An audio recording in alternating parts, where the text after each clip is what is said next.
Okay, here's what's left behind of the Silver Ball Mania playfield. I'm going to be reusing a lot of this stuff. It's not that I'm not, but I don't need to take it off. What I'm going to do instead is I'm going to hand polish all these. It's got a ton of wire guides. I mean, a whole lot. So I'm going to hand polish these and place them on the new playfield one at a time. It's just going to be a lot easier to keep up with. And this is a really good, basically a good holder to do the polishing.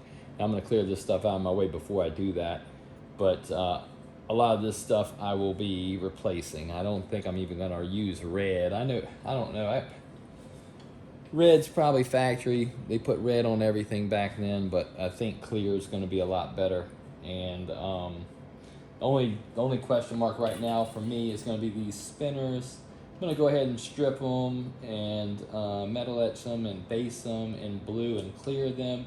And then as far as the design that goes on there, I'm gonna have to look and see if I've got decent decals to use, or if I have to make some kind of stencil, maybe a small stencil, or make some kind of decal of my own, or just whatever. I'll figure it out. But one thing I know is these are beat and I can't do anything with them the way they are. So for that reason, we'll kind of reset them and we'll go from there. And that's pretty much everything for the old playfield. Now, the new playfield that's already prepped. I had to spend a lot of time opening up these star rollover, I'll say there's insert rollovers. I had to spend a lot of time opening those up. The day that I got this playfield, I couldn't force one of these buttons right here in there. I couldn't force it in there. And so I had to spend a whole lot of time filing that and opening it up. And then when I cleared it, I had to be very conscious of when I was clearing it not to over clear, especially this area, because they'd just be ruined and I'll be filing it again. So I just double checked them. I cut the end off of one of these little stars and I push it in there. As long as it seats all the way and it pops back out, kind of like that, right? Then I know it's good.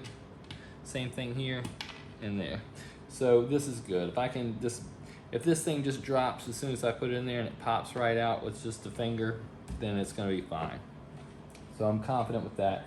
Now, the next thing I need to do for this playfield is going to be to pre-drill most of these holes. They're just not, they're really just pin pricks. They're not big enough. They're not good enough. They're going to probably lead to clear chipping and artwork lifting if I don't open up these holes. And these jet bumper nail holes are definitely not right, or definitely not big enough, so that's an issue. So I'll have to drill. I'm going to have to do a lot of drilling in a minute here.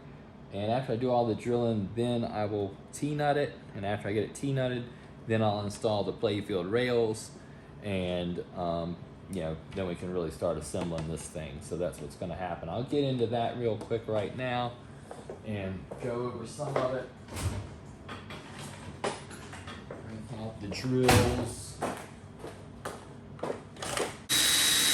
I'm just going to run that thing backwards just to kind of break that top surface.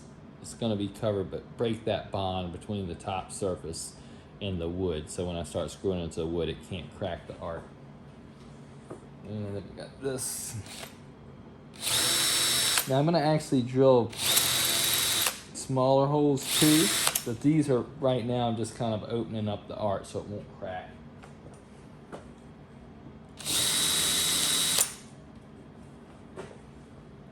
And I'm just verifying each hole. That's why it's really good to leave it together up until this point, because some of these are wire guide holes and they're going to need to be enlarged also. But right now I just want to deal with the screw holes.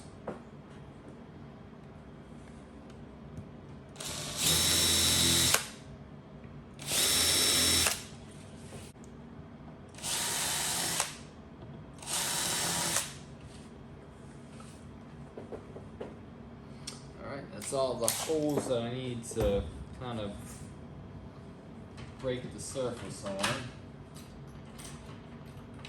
Now I'm going to step it down a little bit and pre-drill them.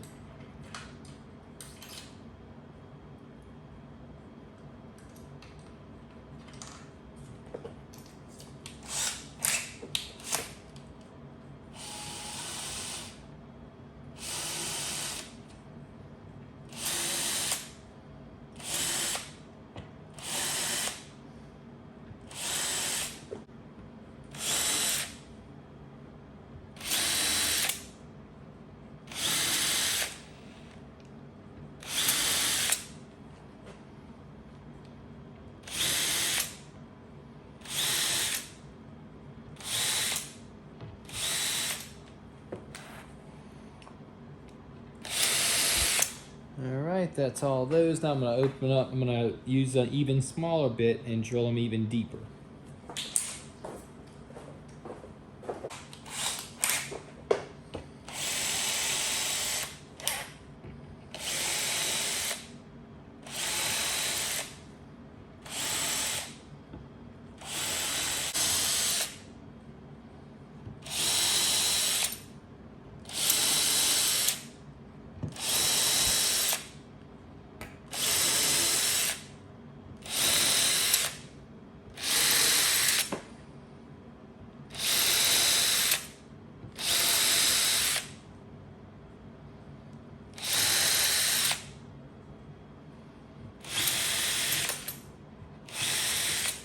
Alright, now I'm going to open up the jet bumper nail holes, and then I'm going to start dealing with the holes for the wire guides.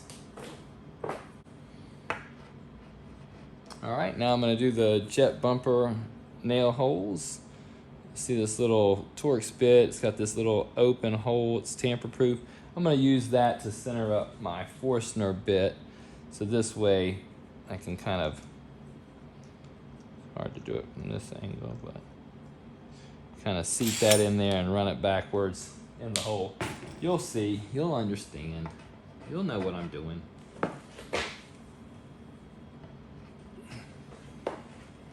Okay, got that centered. Gonna run this backwards.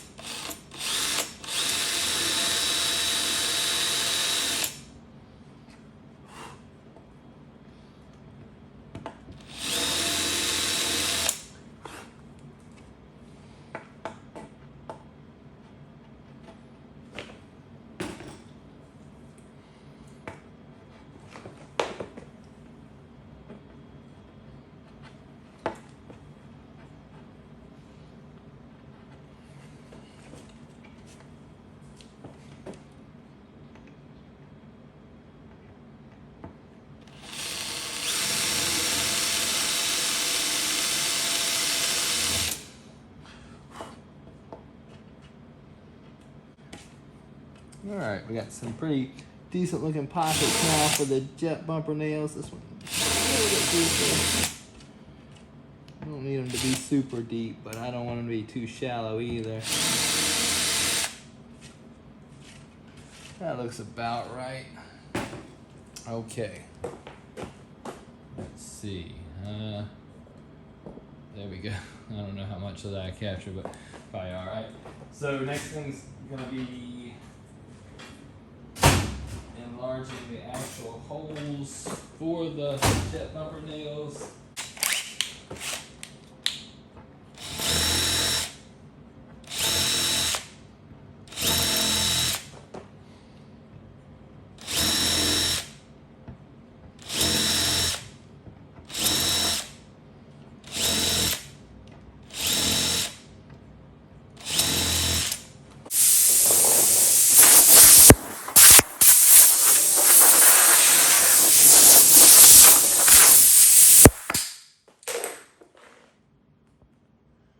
Okay, I think we're all prepped. I don't know how I'll clip this all together, but we are prepped and ready to go for assembly for the most part. I do have one more thing that I need to do, and that's enlarge these wire guide holes. Now, I don't really want to do that until I have the wire guide in hand though, so it'll be kind of the same deal.